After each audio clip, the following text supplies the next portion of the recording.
इसके पहले के वीडियो में बच्चों हमने कक्षा 8 का पार्ट 2 पढ़ा था, लाख की चूड़ियाँ, जिसमें कि बद्दू मनिहार के बारे में बताया गया था।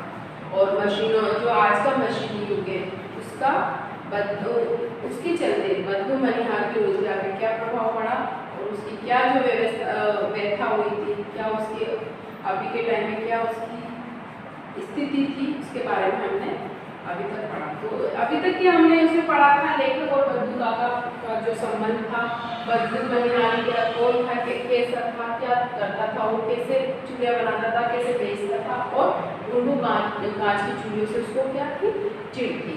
तो आज हम उसके आगे के 2 पॉइंट के बारे में पढ़ेंगे। तो कभी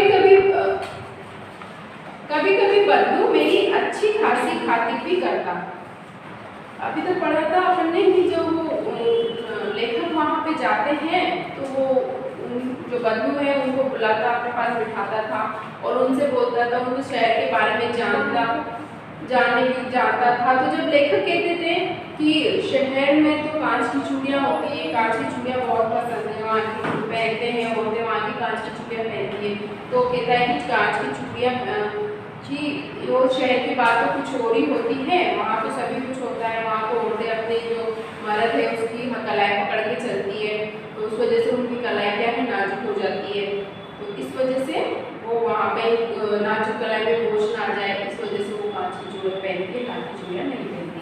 कभी कभी बद्दू मेरी अच्छी खासी खातिर भी करता। जिन दिनों उसकी गाय के दूध होता वो सदा मेरे लिए मलाई बनाकर बचाकर रखता, और आम की फसल में तो मैं रोज ही उसके यहाँ से 2-4 आम खाता। परंतु इन सब बातों के अतिरिक्त जिस कारण वो मुझे अच्छा लगता वो ये था कि लगभग रोज ही वो मेरे लिए 1-2 गोलियां बना देता। काय की गोलियां? लाख की गोलियां, रंग बिरंगी गोलियां, जिनसे कि वो खेला करते थे, और वैसी गोलियां दूसरे बच्चों के पास, किसी के पास भी नहीं मिलती थी। मैं बहुधा हर गर्मी की छुट्टी में अपने मामा के यहाँ चला जाता और एक आध महीना वहाँ रहकर स्कूल खुलने के समय तक वापस आ जाता। जब भी गर्मी की छुट्टियाँ लगती थी तो वो अपने मामा के यहाँ चले जाते थे और एक आध महीना वहाँ पर के आते थे। परंतु 2-3 बार ही मैं अपने मामा के यहाँ गया होगा, तभी मेरे पिता की एक दूर के शहर में बदली हो गई, उनके पापा का ट्रांसफर हो गया और एक लंबी अवधि तक मैं अपने मामा के गांव न जा सका। अब लगभग 8-10 वर्षों के बाद जब मैं वहां गया तो इतना बड़ा हो चुका था कि लाख की गोलियों में मेरी रुचि नहीं रही थी, क्योंकि वो बड़े हो गए थे। तो बड़े होने की वजह से बचपन में होती है सब चीज़ें, छोटी ऐसी चीज़ों की इच्छा खेलने की और ऐसी चीज़ें हमें बचपन में पसंद होती है। अब वो बड़े हो चुके थे तो उनकी उनमें रुचि नहीं रही थी। अतः गांव में होते हुए भी कई दिनों तक मुझे बद्दू का ध्यान न आया। इस बीच मैंने देखा कि गांव में लगभग सभी स्त्रियां कांच की चूड़ियां पहने हैं। विरले की हाथों में मैंने लाख की चूड़ियां देखी। विरले की हाथों में विरले मतलब बहुत कम, कुछ एक के हाथों में उन्होंने लाख की चूड़ियां देखी। तब एक दिन सहसा मुझे बद्दू का ध्यान हो आया। बात ये हुई कि बरसात में मेरे मामा की छोटी लड़की आंगन से फिसलकर गिर पड़ी और उसके हाथ की कांच की चूड़ियां टूटकर उसकी कलाई में घुस गई। उससे खून बहने लगा। मेरे मामा उस समय घर पर न थे, मुझे ही उसकी मरहम पट्टी करनी पड़ी। तभी सहसा मुझे बद्दू का ध्यान आया और मैंने सोचा कि उससे मिल लाऊं। अतः शाम को मैं घूमते घूमते उसके घर चला गया। बद्दू वहीं चबूतरे पर नीम के नीचे एक खाट पर लेटा हुआ था। नमस्ते बद्दू काका, मैंने कहा। नमस्ते भैया, उसने मेरे नमस्ते का उत्तर दिया और उठकर खाट पर बैठ गया। परंतु उसने मुझे पहचाना नहीं और देर तक मेरी ओर निहारता रहा, क्योंकि काफी बड़े हो चुके थे तो इस वजह से वो पहचान नहीं पाया। मैं हूँ जनार्दन काका, आपके पास से गोलियां बनवा कर ले जाता था। मैंने अपना परिचय दिया। बद्दू फिर भी चुप रहा, मानो वो अपनी स्मृति पटल मतलब कि याददाश्त, तो अपनी स्मृति पटल पर अतीत के चित्र उतार रहा हो, जानने की कोशिश कर रहा, पुराने वक्त में जाकर सोच रहा है कि क्या है, उस वक्त जानने की कोशिश कर रहा है। और तब वो एकदम बोल पड़ा, आओ आओ लला बैठो, बहुत दिन बाद गांव आए। हाँ, इधर आना नहीं हो सका काका, मैंने चारपाई पर बैठते हुए उत्तर दिया। कुछ देर फिर शांति रही। मैंने इधर उधर दृष्टि दौड़ाई। इधर उधर उन्होंने देखा, अपनी निगाहें इधर उधर दौड़ाई। न तो मुझे उसकी मछिया ही नजर आई, न ही भट्टी। ना तो वहाँ पे वो जिस पर बैठता था मछिया वो थी, ना ही वहाँ पर वो भट्टी थी जिससे वो लाख को पिघलाता था। आजकल काम नहीं करते काका, मैंने पूछा। नहीं लला, काम तो कई साल से बंद है। मेरी बनाई हुई चूड़ियाँ कोई पूछे तब तो गांव-गांव में कांच का प्रचार हो गया है। वो कुछ देर चुप रहा, फिर बोला, मशीन युग है ना, मशीन युग है ना यह लला। आजकल सब काम मशीन से होता है, खेत भी मशीन से जोते जाते हैं। और फिर जो सुंदरता कांच की चूड़ियों में होती है, लाख में कहाँ संभव है।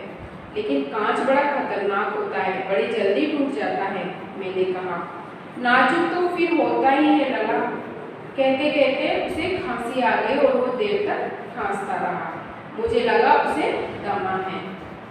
दमा बीमारी होती है, अस्थमा की अवस्था के साथ साथ उसका शरीर ढल चुका था। उसके हाथों पर और माथे पर नसें उभर आई थी, कमजोर हो गया था।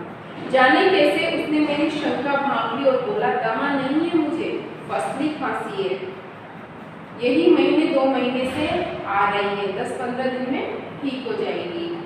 मैं चुप रहा। मुझे लगा उसके अंदर कोई बहुत बड़ी वेदना छिपी है, मतलब बहुत बड़ा जो दुख है उसके अंदर छुपा हुआ है। मैं देर तक सोचता रहा कि इस मशीन युग ने कितने हाथ काट दिए। कुछ देर फिर शांति रही जो मुझे अच्छी नहीं लगी। आम की फसल अब कैसी है काका? कुछ देर पश्चात मैंने बात का विषय बदलते हुए पूछा। अच्छी है लला, बहुत अच्छी है, उसने कहकर उत्तर दिया और अंदर अपनी बेटी को आवाज दी, अरे रज्जो, लल्ला के लिए आम ले आ।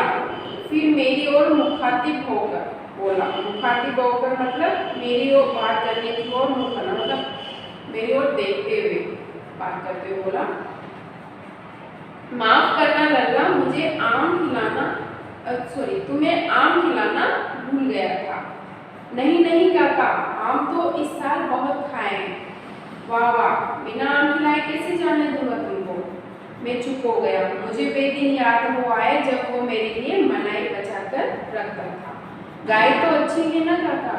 मैंने पूछा। गाय कहाँ है लल्ला? 2 साल हुए बेच दी। कहाँ से खिलाता? इतने में रज्जो, जो उसकी बेटी थी, अंदर से एक डलिया में ढेर से आम ले आई। डलिया मतलब जो छोटी टोकरी होती है, डलिया में से आम ले आई। डलिया में ढेर से आम ले आई। ये तो बहुत है काका, इतने कहाँ खा पाऊंगा मैं। मैंने कहा। वाह वाह, वो हंस पड़ा। शहरी ठहरे ना, मैं तुम्हारी उम्र का था तो इसके चौगुने आम एक वक्त में खा जाता था। वक्त मतलब एक टाइम में, एक समय में। आप लोगों की बात और है, मैंने उत्तर दिया। अच्छा बेटी, लल्ला को 4-5 आम छांट कर दो, सिंदूरी वाले देना। देखो लल्ला कैसे हैं, इसी साल ये पेड़ तैयार हुआ है। रज्जो ने 4-5 आम अंजुली में लेकर, अंजुली मतलब हाथ जैसे बनाते ना, तो अंजुली में लेकर मेरी ओर बढ़ा दिया। आम लेने के लिए मैंने हाथ बढ़ाया तो मेरी निगाह एक क्षण के लिए उसके हाथों पर ठिठक गई, मतलब ठहर गई। जो रज्जो थी, उसकी बद्दू की लड़की, उसकी जो कलाइयाँ थी उस पर उसकी नजर ठहर गई। गोरी गोरी कलाइयों पर लाख की चूड़ियाँ बहुत ही फब रही थी मतलब बहुत ही सुंदर लग रही थी, जच रही थी। बदलू ने मेरी दृष्टि देख ली और बोल पड़ा, यही आखिरी जोड़ा बनाया था जमींदार साहब की बेटी के विवाह पर। 10 आने पैसे मुझको दे रहे थे। मैंने जोड़ा नहीं दिया, कहा शहर से ले आओ। उसके पैसे कम ले रहे होंगे, उसने मना कर दिया कि शहर से ले आओ, मैं नहीं दूंगा। मैंने आम ले लिए और खाकर थोड़ी देर पश्चात चलाया। मुझे प्रसन्नता हुई कि बदलू ने हार कर भी हार नहीं मानी थी। उसका व्यक्तित्व कांच की चूड़ियों जैसा न था कि आसानी से टूट जाए। तो बच्चों, आज हमने ये पाठ पढ़ा, इसमें आपको पता चला कि ये जो आज जो मशीनी युग, इतना हर काम हर जगह जो मशीनों से काम हो रहा है,